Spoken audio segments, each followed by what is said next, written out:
Dobrodošli na Jezikomat, kanal na kojem rješavate svoje jezične dvojbe.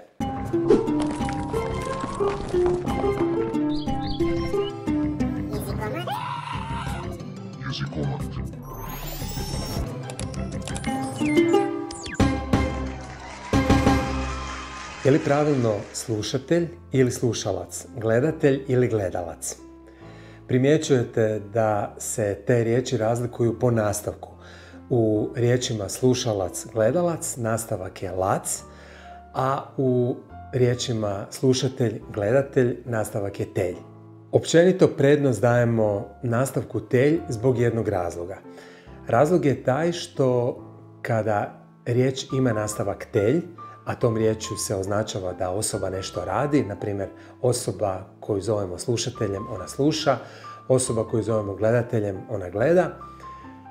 Prednost je u tome što možemo tvoriti ne samo imenice muškog, nego i imenice ženskog roda.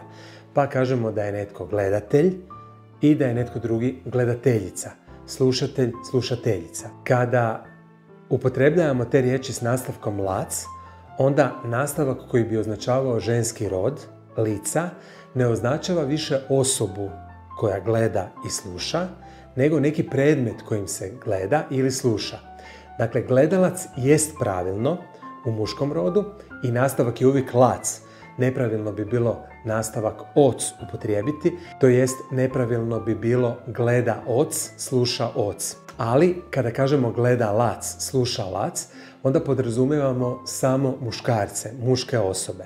Kada bismo rekli gledalica i slušalica, to onda ne bi bile žene koje gledaju i slušaju, nego bi bili predmeti kojima se gleda i kojima se sluša. Možemo li ipak u svim riječima nastavak lac zamijeniti nastavkom telj ili teljica? Ne možemo. Nekad je razlika između nastavka lac i telj funkcionalna, odnosno postoji razlika u značenju. Pa, na primjer, riječi spasitelj i spasilac nemaju isto značenje. Spasitelj imenica je koja se piše velikim početnim slovom i označava Isusa Krista, a spasilac je osoba koja spašava ljude od utapanja. Također i imenica žetelac pravilno glasi žetelac, a ne žetetelj. Također i neke druge imenice imaju nastavak lac, na primjer palac, žalac i sl. Još bih samo podsjetio na to da kada imenica ima nastavak lac, onda je taj nastavak u nominativu uvijek pravilan. Dakle, ne postoji ni jedna jedina riječ u hrvatskom jeziku koja ima pravilan nastavak oc. Dakle, nije pravilno spasi oc, žete oc, nego spasi lac, žete lac. L je u tim imenicama prisutno samo u nominativu jednine i genitivu množine. Dakle, nominativ 1 spasilac nema 10 spasilaca, genitiv množine. U svim ostalim padežima L se mijenja u O. Dakle, pravilno je tu riječ i sve riječi koje imaju nastavak lac, možemo još spomenuti riječ ronilac, pravilno je da se u tim riječima L gubi u svim padežima osim u nominativu jednine i genitivu množine.